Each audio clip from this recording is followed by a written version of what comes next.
CompTIA ITF Plus Complete Training Course. Exam Objective 6.3, Summarize Behavioral Security Concepts. Written Policies and Procedures. The path to understanding written policies and procedures in IT starts with defining the terms themselves.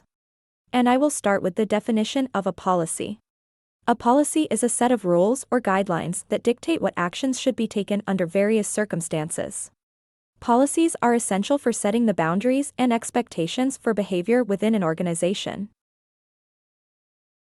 Two common examples of policies you'll encounter in IT are the Acceptable Use Policy, or AUP, and the Non-Disclosure Agreement, or NDA. An acceptable use policy outlines the acceptable ways in which network and IT resources can be used. It sets the rules for what is and isn't allowed, such as the types of websites you can visit or the software you can install. A non-disclosure agreement, on the other hand, is a legal contract that outlines the sharing of certain confidential information. It specifies what information can be shared, with whom, and under what conditions. Now, let's move on to procedures. While a policy tells you what and why, a procedure tells you how. A procedure is a set of step-by-step instructions to perform a task. Think of it like a recipe. Just as a recipe guides you through the process of making a dish, a procedure guides you through a specific task in an IT environment.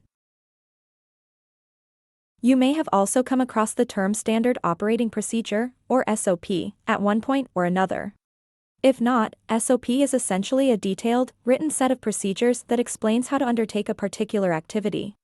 SOPs are crucial in IT for ensuring that operations run smoothly and consistently.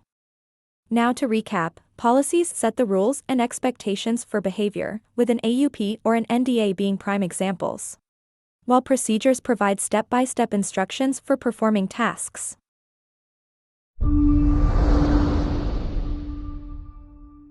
Thank you for watching.